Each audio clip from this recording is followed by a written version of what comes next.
fast. I want you this week, I want you to spend some time with this week.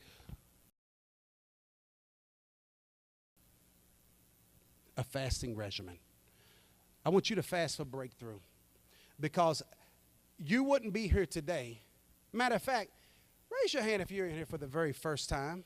And this is your first time at 1, 2, 3, 4, 5, 6, 7, 8, 9. Thank you so much for coming, first of all. I promise y'all I'm not crazy. But listen, thank you for coming. But here's the thing I want to say. You're not here by accident. You're not here by accident. The Lord has summoned you to hear this because there's something else he wants to escort you into. He's wanting to escort you into a whole new season of favor, a whole new season of grace, and a whole new season of demonstration. Guess what? I don't just believe in being a people of good doctrine. I want to see tangible demonstrations to what it is that God's word has said. I want to see it at work in my life. It don't do me no good hearing what you did for the Israelites. What you doing for me, Jack? That's what I want to know. That's how I feel. Like, what are you doing for me? And guess what? And he doesn't flinch at those requests. He wants to see a measure of commitment out of us that, guess what? That we're desiring to see out of him. I had somebody tell me, but man, I just don't know this, that, and the third. And, you know, can I be 100 with you? I said, no, I want you to be 100 with God. I ain't got time with you. Tell me anything. You'll tell me anything. Because we want him to be 100 with us, but we want to be 30 with him. No, it don't work that way. Does anybody else understand that terminology? Yes. Okay. Because I want you to understand that God has something planned for your life. But guess what? It's going to require you breaking out of this mode of casual Christianity. Because the truth of the matter is casual Christianity got you where you are now. But it's going to take another level of consecration to take you further in him. All right? I need you to understand this. Just trust me. And I know that this is not popular. I know that this is not tickle you and feel good, because fasting is altar talk. This altar talk. Fasting is the dialect of the desperate. It's the posture of those who are hungry for the more of God. Because whenever you begin to start talking about fasting, we're talking about exchanging this weight for his weight. We want the weight of his glory to begin to start resting on our lives. I don't want to just be a cute, good Christian that's nice, that's polite, and I'm going to heaven one day. No, I need to see your power in my life. I got a 23-year-old daughter. I got a 1-year-old grandson. And guess what? They both need Jesus like badly. I don't got time to be jacking around. And listen, y'all get what I'm saying? So here's the thing. I want to read this to you really quickly. Isaiah chapter 58, and we're going to stop right here. I'm going to walk you through some of the benefits of fasting God's way. I have a whole teaching on this. If you go to Greater Works Houston YouTube, and you're going to find, just type in fasting God's way. It is a powerful, powerful, life-changing teaching. But listen, I want you over the course of this week, you're getting homework because we're serious about growing here, right?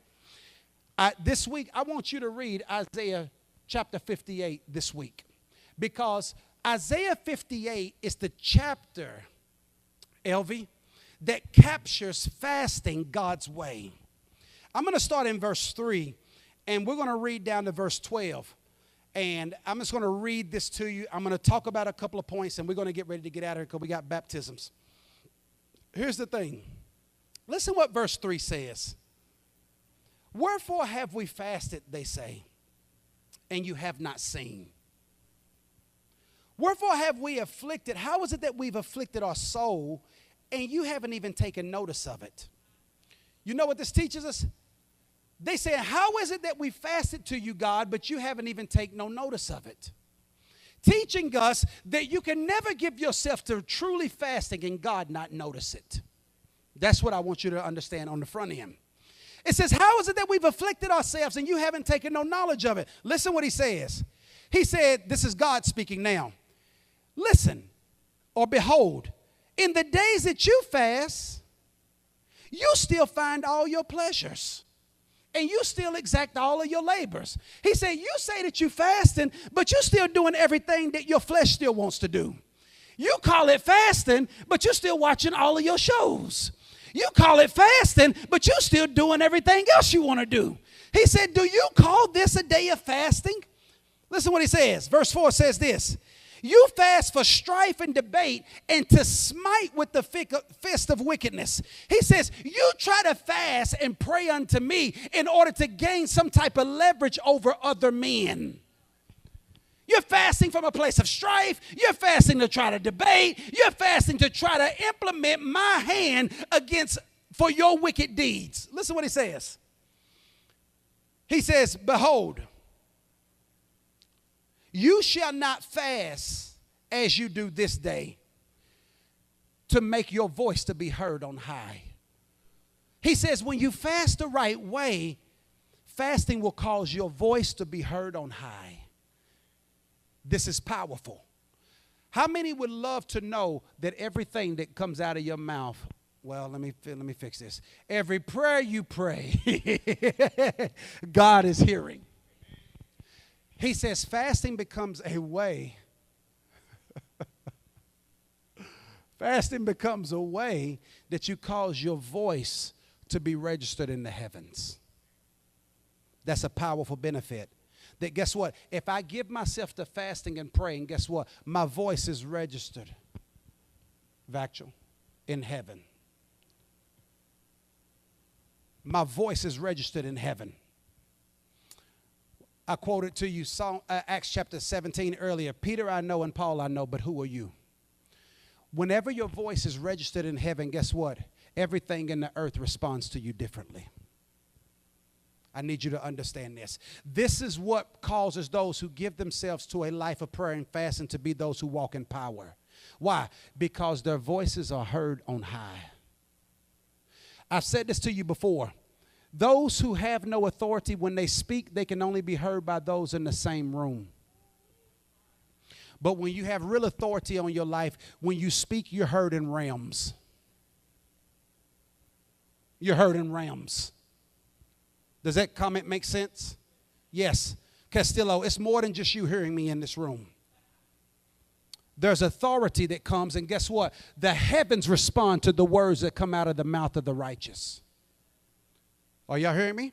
This is what fasting does. Not being a preacher, but fasting. Not being a prophet, but guess what? Fasting. Not being an apostle, not being a powerful intercessor. You ain't got to glow in the dark. You just got to give yourself to fasting. When you fast, he said, is this the fast that will cause your voice to be heard on high? Listen to this. Verse 5 says this. Is this such the fast that I have chosen as a day for a man to afflict his soul? Guess what? You can accomplish a lot in one day. Help me, P.E. You can accomplish a lot in one day. He said a day for a man to afflict his soul. What does afflicting your soul mean? Meaning that you don't give yourself to everything that your flesh is wanting to do. You don't allow the flesh to say so and to dictate what you're doing. I told this to somebody last week. I learned this from my old bishop, Bishop Felton Matthew Smith Jr. I love him to this day. And Bishop taught me this. Bishop said, Elder, you have to watch men. He said, because men will spend their money on what they want and turn around and beg for what they need.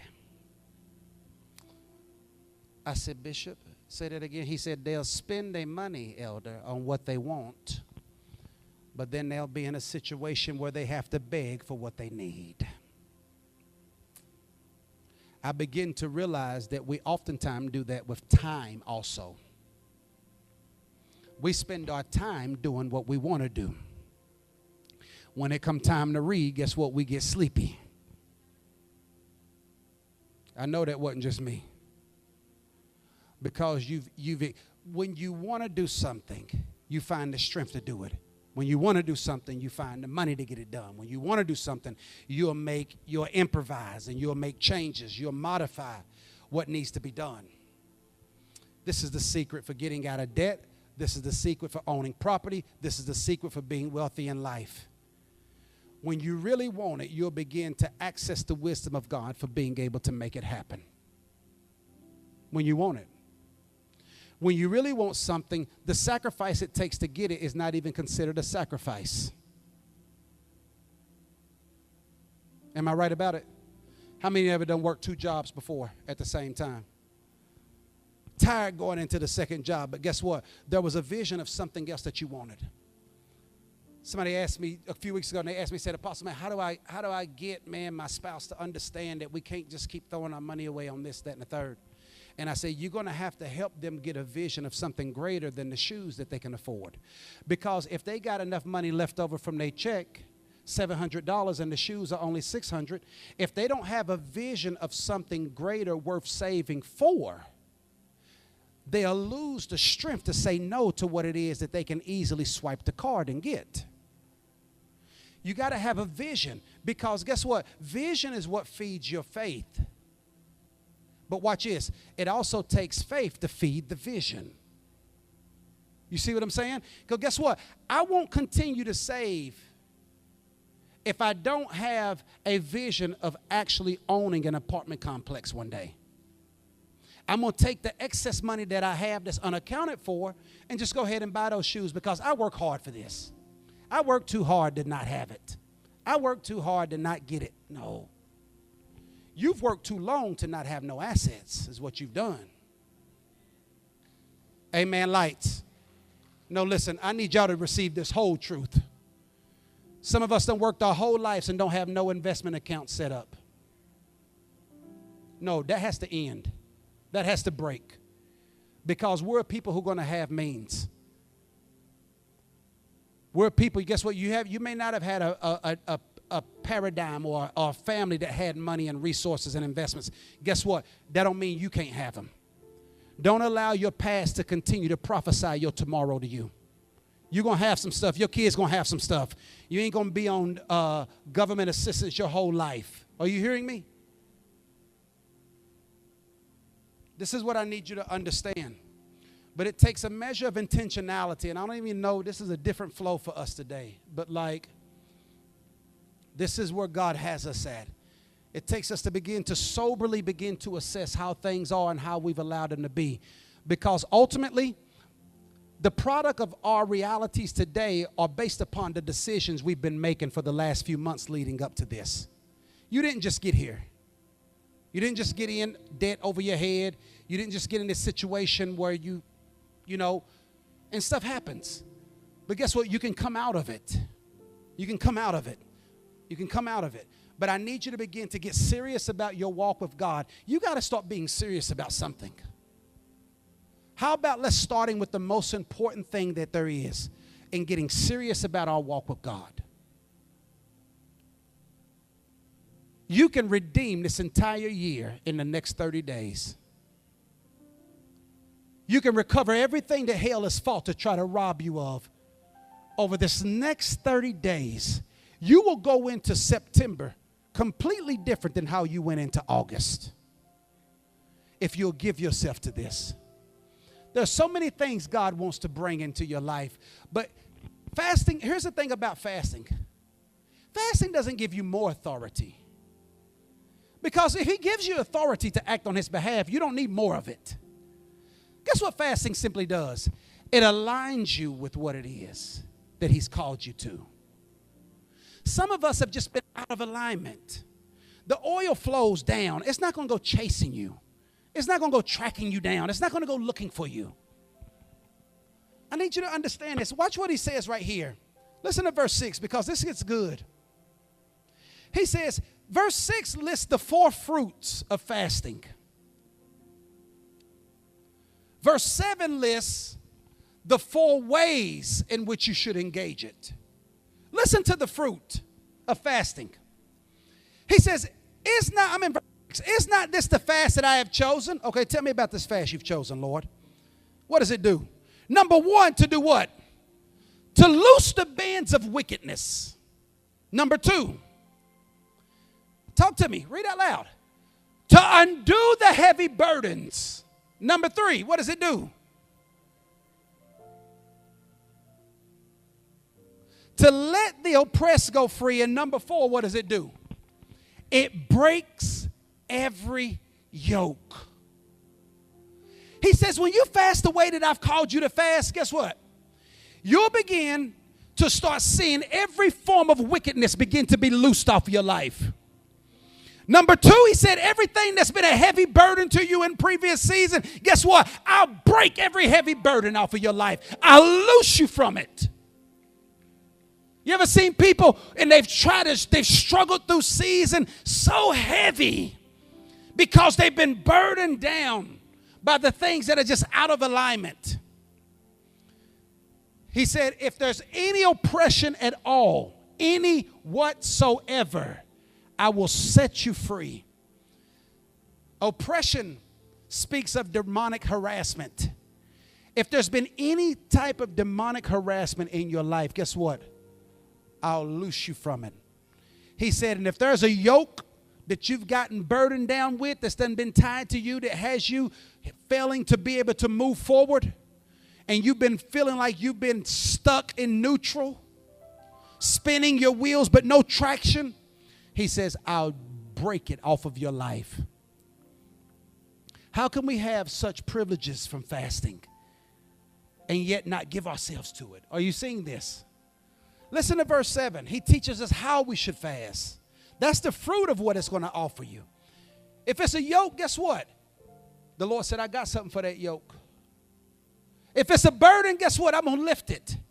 You don't have to continue to live burdened down by things, overcome by heaviness and oppression.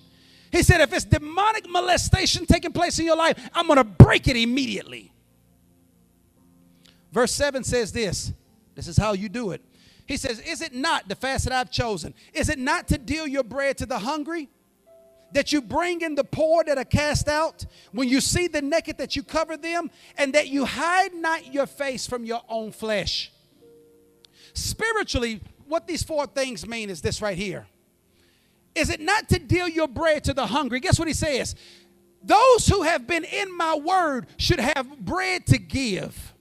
You should have word to give. You should be the person who is sowing encouragement into the life of another one because you got bread. Those who've been feasting on my word should have bread enough to give. When you see those who are hungry, when you see those who are barren, that you feed them. Watch this. He says that when you see the poor that are cast out, that you bring them in.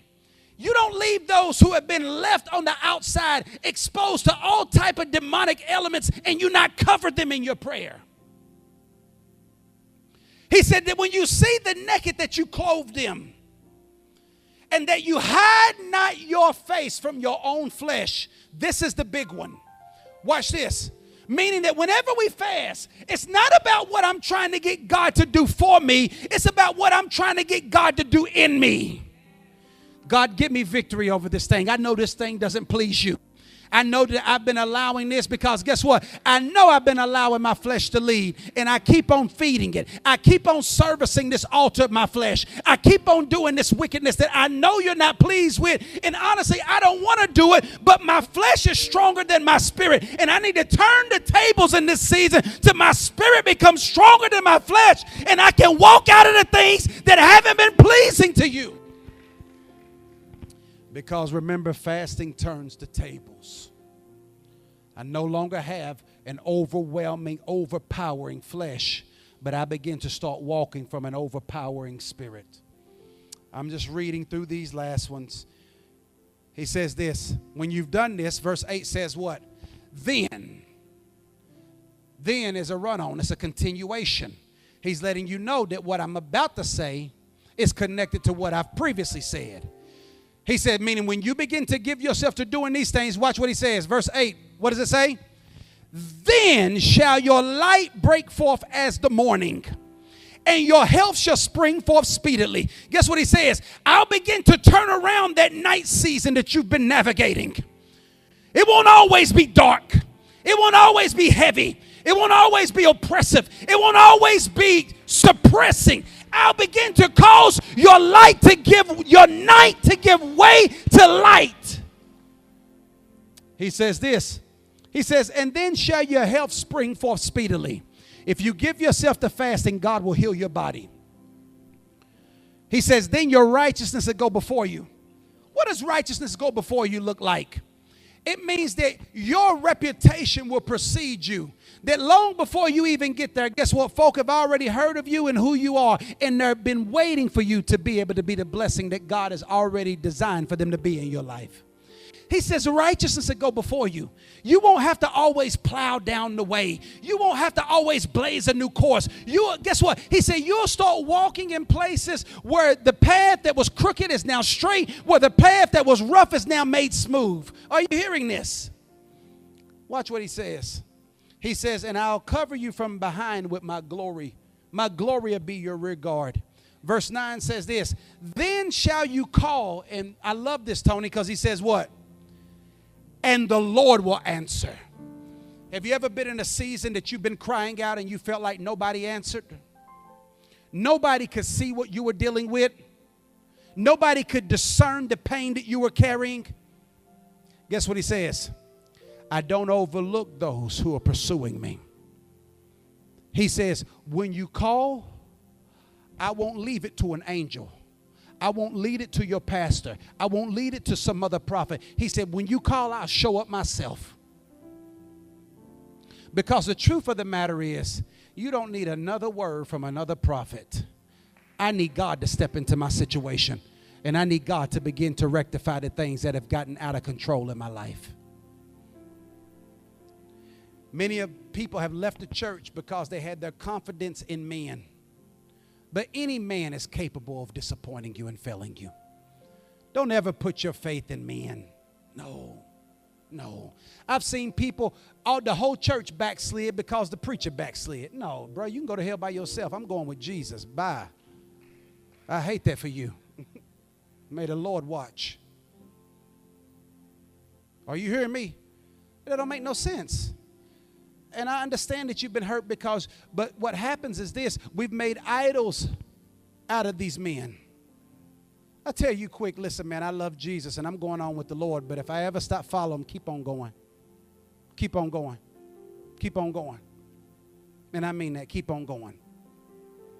Don't you ever get to the point where your confidence is more rooted in a man that you can see than in the Savior who's already died for you.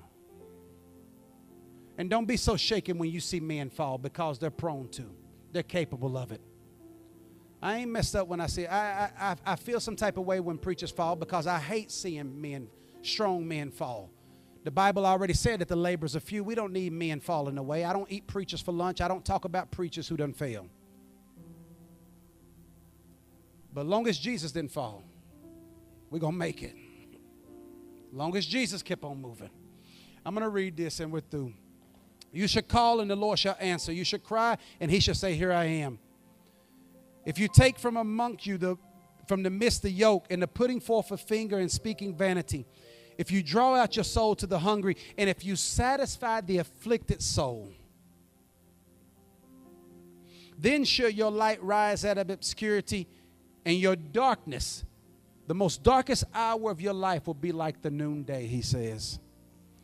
It says, and the Lord shall guide you how? Continually shall he guide you. And he will satisfy your soul in drought. Guess what they're saying? Everybody else is going through. Everybody else is dealing with scarcity, but guess what? He satisfies me. He satisfies me. He said, and I'll make fat your bones. That's what happened to me. And you should be like a well-watered garden, whose waters faileth not. And verse 12 is where we'll stop. And watch what it says. And they that shall come out of you.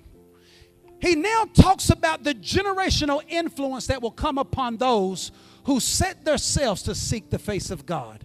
Are y'all seeing this? And those that come out of you shall what?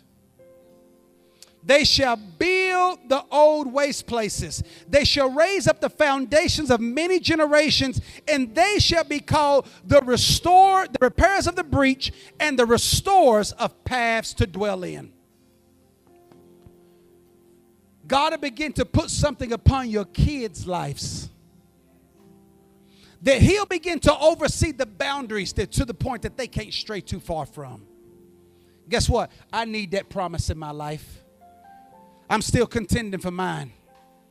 I'm still trusting God that he's going to deliver mine. And until I see it, guess what? I won't stop.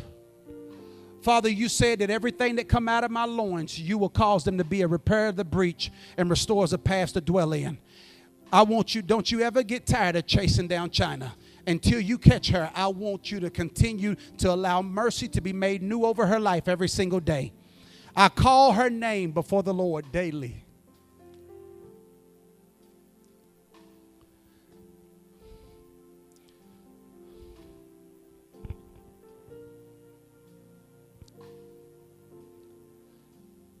And I remind him, I'll give myself to whoever you put before me, because I know you won't forget about mine.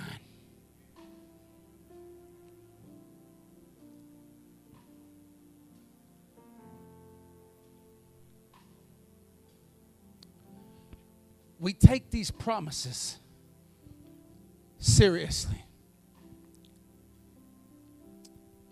You've given your trust to things of weaker value. You put confidence in things that could leave in a moment's notice. If you're in this place today and you've never tried Jesus, with everything in me, he's worth serving.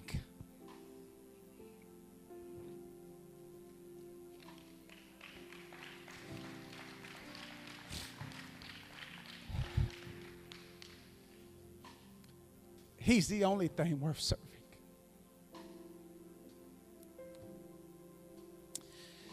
He's the only thing worth serving.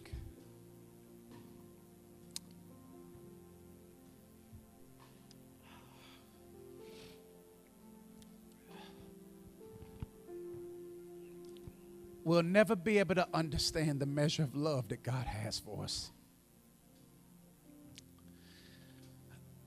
But if you're in this place today and you've never made Jesus Christ Lord of your life, or if you've been backslidden and you say, listen, man, I know my life hasn't been right, but I want to get my life right. And today I want to make it right with Jesus. I want you to know this. It doesn't matter what you've done. It doesn't matter how long you've done it.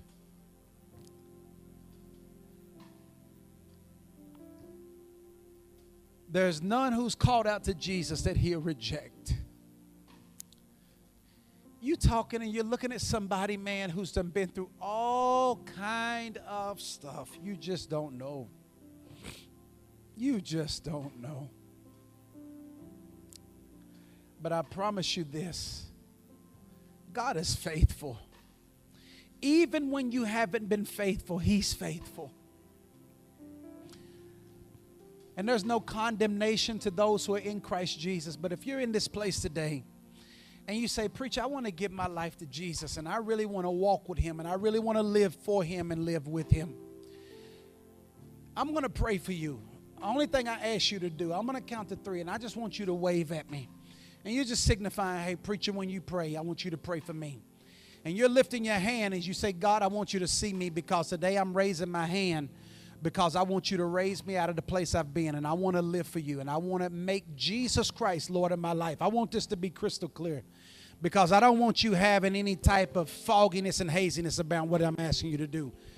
I'm not trying to talk you into it, but if you feel God pulling on you and nudging you, and you know that you've been running and you feel like you've ran as far as you could and you're ready to surrender to the arms of the Master, not to me, not to a man, not even the greater works, but to Jesus Christ. And you say, Lord, I just want my name in the Lamb's Book of Life. I just want my past to be forgiven. And I need a measure of security for my future. If that's you, I'm going to count to 3. And I just want you to raise your hand. If that's you, I want you to overcome this battle with doubt. I want you to settle it once and for all and make Jesus Christ both Lord and King and